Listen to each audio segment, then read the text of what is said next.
6. Os novos marxistas que veneram Satanás.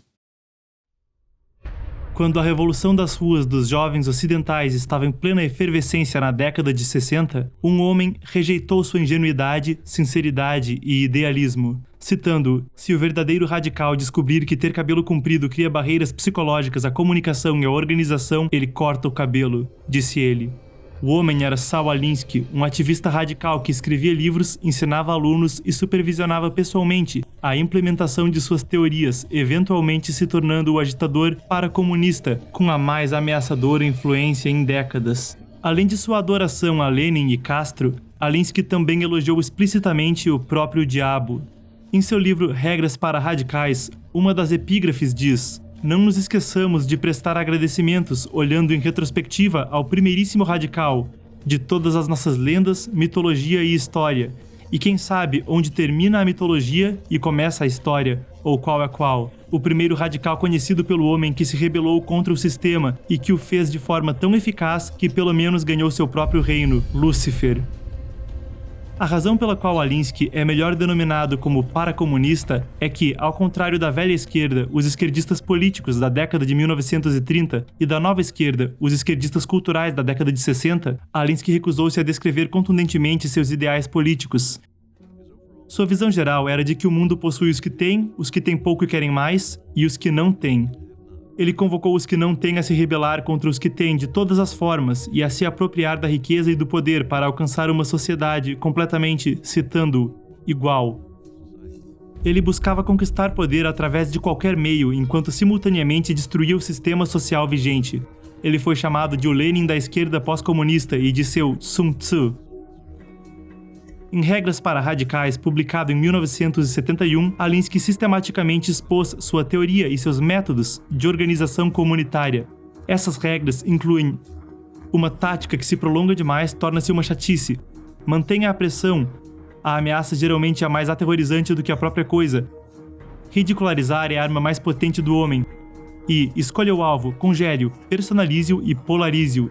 A essência de suas regras consiste em usar de meios imorais para atingir objetivos e ganhar poder. A natureza das regras aparentemente diretas de Alinsky para a organização comunitária torna-se clara quando são aplicadas no mundo real. Quando a Guerra do Vietnã ainda estava em andamento em 1972, George H.W. Bush, então embaixador dos Estados Unidos nas Nações Unidas, fez uma palestra na Tulane University. Alunos da universidade que eram contra a guerra procuraram o conselho de Alinsky, que disse que protestar com os métodos comuns provavelmente resultaria simplesmente na expulsão deles.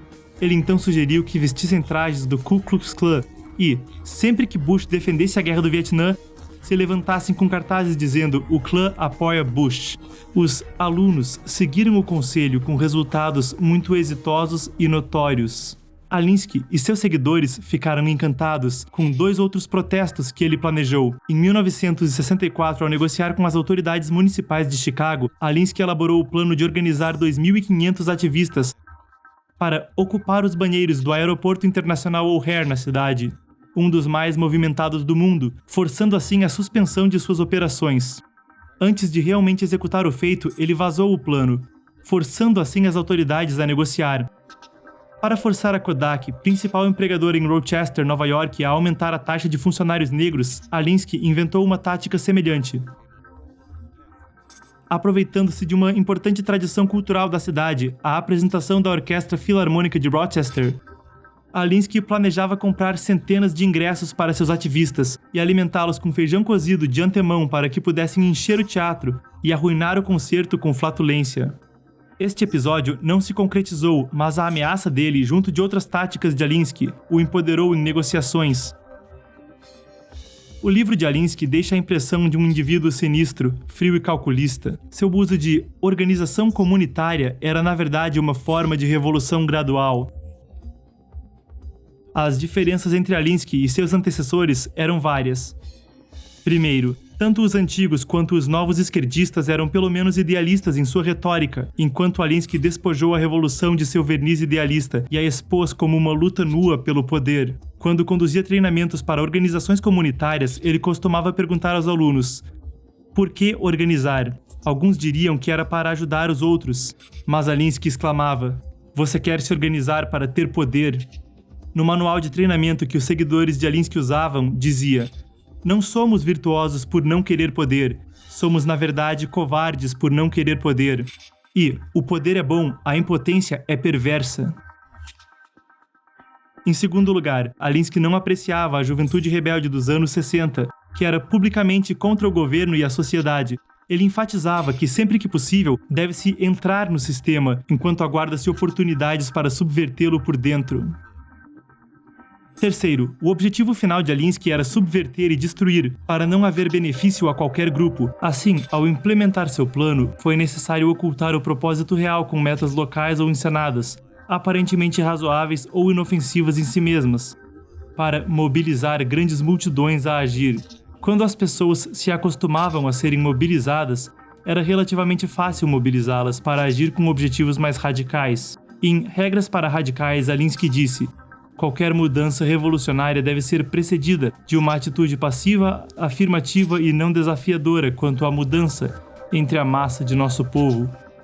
Lembre-se, depois de organizar as pessoas em torno de algo com tanto consenso comum quanto a poluição, então, um povo organizado está em ação. A partir daí, é um passo curto e natural para a poluição política, para a poluição do Pentágono. Um líder do Students for a Democratic Society que foi profundamente influenciado por Alinsky sintetizou a essência dos protestos radicalizadores. A questão nunca é a questão é sempre a revolução. A esquerda radical, após os anos 60, foi profundamente influenciada por Alinsky, sempre transformando a resposta a qualquer problema social em insatisfação com o estado de coisas como um todo, como um trampolim para o avanço da causa revolucionária. Quarto, Alinsky transformou a política em uma guerra de guerrilha irrestrita. Ao explicar sua estratégia de organização comunitária, Alinsky disse a seus seguidores que eles precisam atingir os olhos, orelhas e nariz do inimigo. Conforme ele escreve em Regras para Radicais, primeiro os olhos. Se você articulou uma vasta organização popular com base nas massas, você pode exibi-la visivelmente diante do inimigo e mostrar abertamente o seu poder. Depois, as orelhas. Se sua organização for pequena em contingente, então faça o que Gideão fez. Oculte os membros discretamente, mas crie alarde e clamor para fazer o ouvinte pensar que sua organização tem muito mais gente do que tem. E então, o nariz. Se a sua organização for pequena demais até para alardear, faça o lugar feder. Quinto, a partir de suas ações na política, Alinsky enfatizou usar os aspectos mais perversos da natureza humana, incluindo preguiça, ganância, inveja e ódio. Às vezes, os participantes de suas campanhas recebiam pequenos ganhos, mas isso só os tornava mais cínicos e desavergonhados. Para subverter o sistema político e a ordem social de países livres, Alinsky alegrava-se em levar seus seguidores à falência moral. A partir disso, pode-se inferir que se ele realmente ganhasse o poder, não estenderia cuidados ou piedade a seus antigos camaradas. Décadas depois, duas figuras proeminentes na política americana que foram profundamente influenciadas por Alinsky ajudaram a manifestar a Revolução Silenciosa, que subverteu a civilização, as tradições e valores americanos. Simultaneamente, os protestos irrefreáveis, irrestritos e escusos defendidos por Alinsky tornaram-se populares nos Estados Unidos a partir da década de 1970. Isso fica claro observando o protesto do vômito de 1999, contra a Organização Mundial do Comércio em Seattle, onde os manifestantes ingeriram uma droga que induz ao vômito e então vomitaram coletivamente no pátio e no centro de conferências. E no movimento Occupy Wall Street, no movimento Antifa e assim por diante. É importante perceber que em uma das páginas introdutórias de Regras para Radicais, Alinsky deu seu reconhecimento ao primeiro radical, Lucifer. Além disso, em uma entrevista à revista Playboy, pouco antes de sua morte, Alinsky disse que, quando ele falecesse, ele, sem reservas, escolheria ir para o inferno e começaria a organizar o proletariado lá porque, citando-o, são o meu tipo de gente.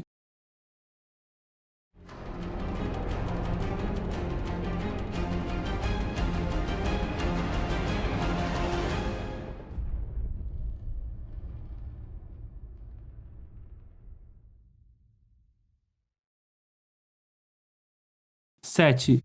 A longa marcha através das instituições pela esquerda.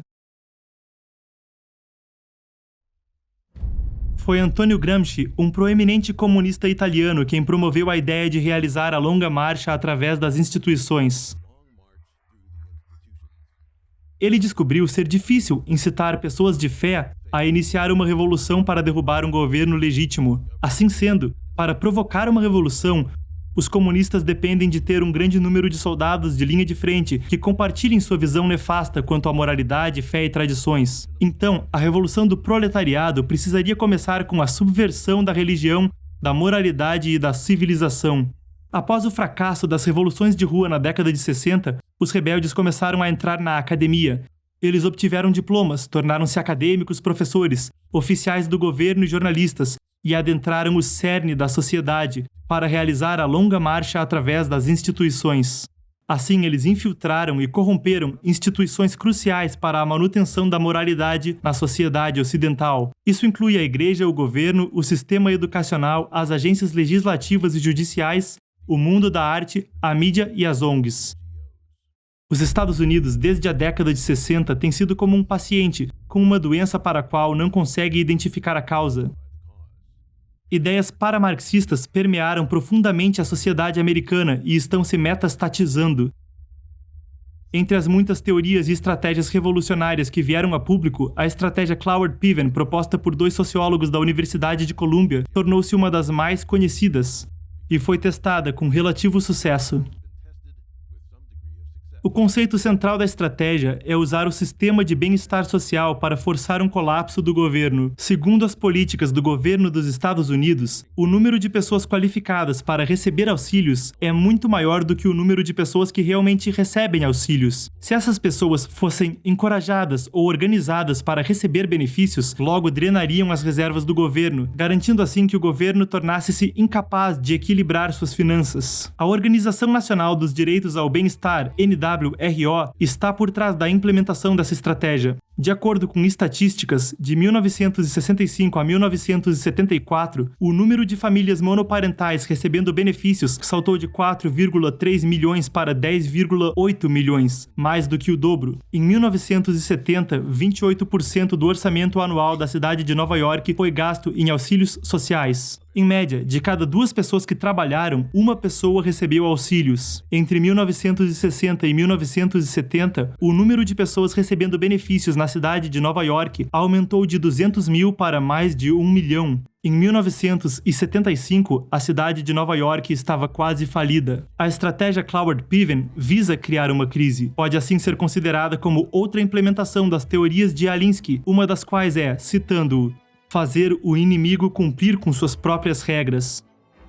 Desde a Revolução Bolchevique liderada por Lenin, o Partido Comunista tem sido bom em intrigas e conspirações. Com um número muito pequeno de pessoas, criou poderosas revoluções e crises, das quais poderia então tirar vantagem. Coisas semelhantes ocorreram na política americana. Por exemplo, algumas das ideias da esquerda nos Estados Unidos são tão radicais que parecem incompreensíveis para a maioria das pessoas.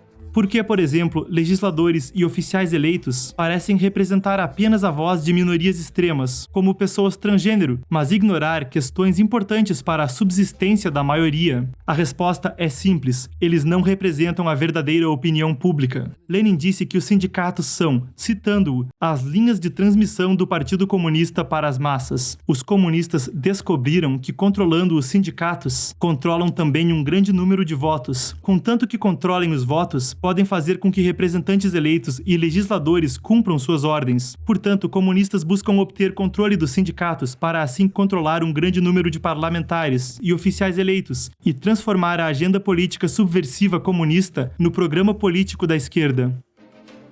W. Cleon Skousen escreveu em seu livro The Naked Communist que um dos 45 objetivos dos comunistas é, citando-o, capturar um ou ambos os partidos políticos dos Estados Unidos. Comunistas e aqueles que ignorantemente agem por eles tentam subverter o sistema político e social de sociedades livres, de todas as formas possíveis. Depois de décadas de planejamento e ação comunista, os governos e as sociedades dos Estados Unidos e de outros países ocidentais foram gravemente erodidos, com pensamento e elementos comunistas adentrando o corpo político americano.